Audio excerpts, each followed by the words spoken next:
नमस्कार दोस्तों, मेरा नाम है हिमांशु शेरावत और अगर आप इस चैनल पे नए हैं और आप लॉन्ड्री की जानकारी चाहते हैं या इस बिजनेस से रिलेटेड आपको कोई भी इंफॉर्मेशन चाहिए तो ये चैनल आपके लिए है। तो लाइक कीजिए, सब्सक्राइब कीजिए। आज का जो टॉपिक है वो बहुत ही इंपॉर्टेंट है क्योंकि काफ़ी मेरे स्टूडेंट्स ने भी ये बात बोली थी और हमें कमेंट भी आते हैं कि ड्राई क्लीनिंग इंडिया में इतनी पॉपुलर क्यों नहीं है। तो आज ड्राई क्लीनिंग के बारे में मैं सारी बातें बताऊंगा। एक्चुअली ड्राई क्लीनिंग के बारे में बात होगी और लॉन्ड्री, वेट क्लीनिंग और ड्राई क्लीनिंग में थोड़ा सा फर्क समझेगी। इसकी डेडिकेटेड वीडियो मैंने बनाई है, तो चलिए शुरू करते हैं।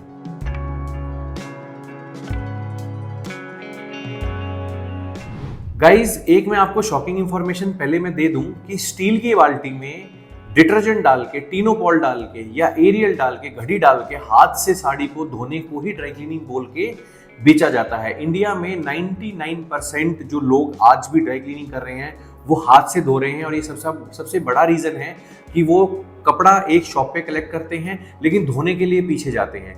तो ये जो चीज है ड्राई क्लीनिंग, इसको हम समझते हैं कि किसी भी हाइड्रोकार्बन के सब्स्टिट्यूट, जैसे आपका पर्क है, ये हाइड्रोकार्बन क्या होते हैं? पेट्रोलियम प्रोडक्ट्स होते हैं। तो पेट्रोलियम के जितने भी प्रोडक्ट्स हैं, सिंसिनी, हाइग्लो, इंटेंस, K4, पर्क या हाइड्रोकार्बन या इवन मॉडिफाइड अल्कोहल्स, अगर आप ऑयल को यूज करके कपड़ा धोते हैं प्रॉपर ड्राई क्लीनिंग की मशीन में, जो कि 22 लाख से 48 लाख, मतलब 22 लाख से 48 लाख तक आती हैं, रंजाके और फैब्रिकमेटिक की मशीनें, अब तो साउथ कोरिया की भी आने लगी, उसको ड्राई क्लीनिंग बोलते थे।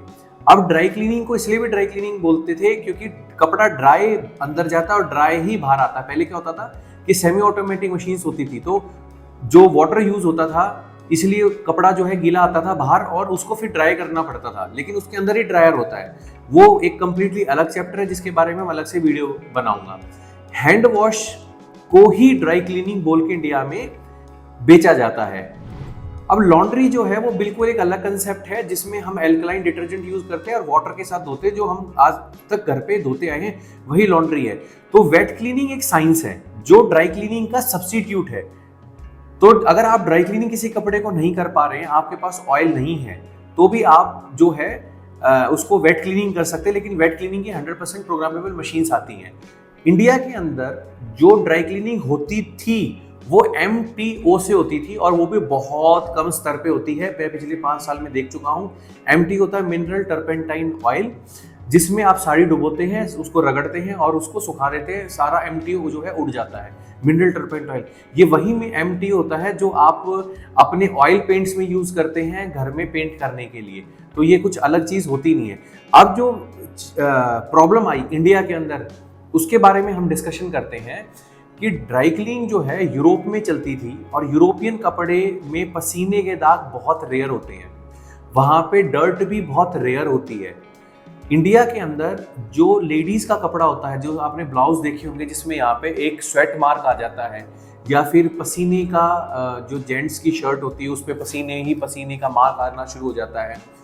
तो वो जो इशू है, जो डर्ट हमारे यहाँ पे धूल इंडिया में उड़ती है, वो आपकी ड्राई क्लीनिंग में जो है क्लीन नहीं हो सकती। इंडिया का कपड़ा काफ़ी ज़्यादा गंदा है यूरोप के कपड़े से। तो अगर आप कंपेयर करेंगे और आप सेम टेक्नोलॉजी को इंडिया में लेके आएंगे तो आप फेल हो जाएंगे। मैंने एक चीज़ और भी देखी है कि इंडिया के अंदर जो कपड़े का कलर ब्लीड होता है वो MTO में भी ब्लीड होता है, हाइड्रोकार्बन में भी ब्लीड होता है, लेकिन सिर्फ फर्क कितना होता है कि कुछ परसेंटेज वो दूसरे कपड़े पे नहीं चढ़ता है। अगर वो चढ़ गया तो उसको फिर दोबारा आपको पानी में डालना पड़ेगा, जो मैंने आपको तरीका बताया था। तो ड्राई क्लीनिंग इंडिया में कामयाब नहीं हुई। जो इसका थर्ड रीजन रहा इंडिया के अंदर, जो मुझे भी मतलब पर्सनली लगता है, वो ये है क्योंकि हमारा इंडिया का कस्टमर एजुकेटेड नहीं है और जो ड्राई क्लीनर हमारे भाई बहन हैं वो भी एजुकेट नहीं करना चाहते। तो एक मिनिमम प्राइस की अगर मैं बात करूं जो आप चार्ज करते हो all over India, from Kashmir to Kanyakumari और अरुणाचल से लेके और आपके गुजरात तक, वो आप मैक्सिमम जो है 400 रुपीज चार्ज करते हैं एक साड़ी के। तो साड़ी स्टार्ट हो जाती है 200, 250, 300। हैवी साड़ीज जिसमें काम हो रखा है, ब्राइडल साड़ीज, वो आप 400 तक कर लेते हैं। लेकिन जो आपकी कॉस्टिंग आती है एक प्रॉपर ड्राई क्लीनिंग की मशीन को चलाने की, वो बहुत ज़्यादा हाई आती है। तो आप किसी चीज को कॉपी पेस्ट नहीं कर सकते। इवन जो वेट क्लीनिंग थी वो भी यूरोप में जो है बनी थी और इलेक्ट्रोलक्स ने उसको पेटेंट कराया था लगून के नाम से, और जब वो इंडिया में आई तो भी उसके फेलियर बहुत एक्सट्रीम लेवल पे थे, जिसकी वजह से हमें पैपी वॉश प्रोग्राम बनाना पड़ा जो एक्चुअल वेट क्लीनिंग है इंडिया के हिसाब से। तो अगर आप लगून चलाते हैं यूरोप में तो आपको 100% रिजल्ट आता है, अगर आप जर्मनी में ड्राई क्लीनिंग चलाते हैं तो आपको 100% रिजल्ट आता है। लेकिन आप जब वो लगून और इलेक्ट्रोलक्स की मशीन को और ड्राई क्लीनिंग की रंजा की इटली से लाके आप इंडिया में चलाते हैं तो आपके रिजल्ट फेल हो जाते हैं, आपको लॉसेज आने शुरू हो जाते हैं। तो ये सबसे बड़ी प्रॉब्लम है कि आपने उनको डायरेक्टली कॉपी कर दिया और आपको उनको इम्प्रोवाइज नहीं किया, आपने उनको चेंजेस नहीं किया, आप इंडिया के मार्केट को जो है समझ नहीं पाए। तो ये जो रीज़न है ये इंडिया में रहेंगे और आने वाले टाइम में और भी ज़्यादा बढ़ेंगे। तो अगर आप ये प्लान कर रहे हो कि भाई मैं ठीक है साउथ कोरिया से मशीन लेके आ जाऊं, मैं चाइना से मशीन लेके आ जाऊं, मेरे को मशीन सस्ती पड़ेगी, तो ड्राई क्लीनिंग मशीन की मैं आपको एक बात बता दूं, चाइना वाले डायरेक्ट कॉपी करते हैं इटली वालों को और वही मैन्युफैक्चरिंग करके चाइना से साउथ कोरिया जाती है, साउथ कोरिया से इंडिया में आती है। अगर आपकी ड्राई क्लीनिंग मशीन खराब हो गई तो सिर्फ 2 से 3 ही सर्विस करने वाले हैं इंडिया में, जो बहुत अच्छी सर्विस करते हैं, जिनके पास पार्ट की अवेलेबिलिटी होती है। मैंने यहाँ तक देखा है कि इंडिया के अंदर एक ड्राई क्लीनिंग की मशीन इंस्टॉल करानी भी अपने में महाभारत है, और नाइट्रोजन सिलेंडर फिर लेके आना, और जब नाइट्रोजन सिलेंडर में इशू आते हैं, आपके चिलर में प्रॉब्लम आती है, आपके बॉयलर में प्रॉब्लम आती है, आपकी मशीन में प्रॉब्लम आती है, पीसीबी में प्रॉब्लम आती है, तो उसको ठीक करने के इतने ज़्यादा चार्जेस लग जाते हैं कि आप ये सोचते हो कि चलो यार सर बिल्कुल ठीक कह रहे थे, चलो इसको एक साइड में रख देते हैं।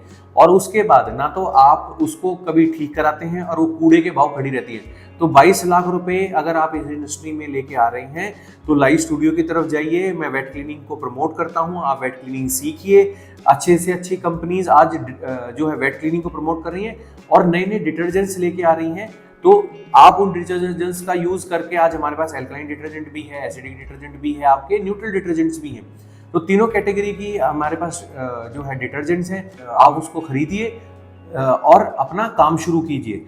इसमें मैं एक चीज़ आपको और भी ऐड करना चाहूँगा कि इंडिया का जो टेम्परेचर है वो कम्प्लीटली डिफरेंट है, टाइप ऑफ क्लोथ डिफरेंट है। तो अगर आप फिर भी ड्राई क्लीनिंग की मशीन खरीदना चाहते हैं तो किन लोगों के लिए है? वो उन लोगों के लिए है जो बहुत ज़्यादा प्रीमियम मार्जिन पे काम करते हैं, HIG या अपर HIG, हाई इनकम ग्रुप या अपर HIG, मतलब अब हाई इनकम ग्रुप में भी अपर जो लेवल होता है उनके लिए काम करते हैं, जो 80-80 हज़ार की शर्ट को ड्राई क्लीन करते हैं, जिनका प्रेस का charges he 50% of the dry cleaning rate है, वो एक्चुअली में चार्ज कर रहे हैं। मतलब 50 रुपये शर्ट को आप प्रेस करने की ही ले रहे हो, मतलब आपका 200 रुपये चार्ज है, 273 रुपये चार्ज है, 273 रुपीज़ चार्ज है, 300 रुपीज़ आप शर्ट के चार्ज कर रहे हैं और 150 रुपीज़ आप चार्ज कर रहे हैं सिर्फ प्रेस करने के।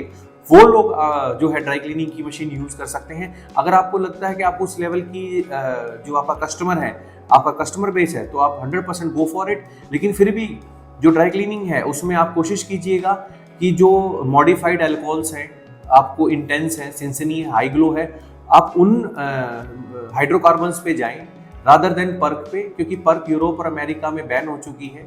और इसके लिए भी मैंने एक डेडिकेटेड मैं आगे वीडियो लेके आ रहा हूँ कि उसमें क्या क्या इश्यूज आए थे जिसकी वजह से वेट क्लीनिंग की उत्पत्ति हुई। तो गाइज, अगर आपको ये वीडियो अच्छी लगी तो प्लीज लाइक कीजिए, सब्सक्राइब कीजिए। Keep learning, keep washing and keep earning. This is Himanshu Sehrawat signing off and thanks for watching this video.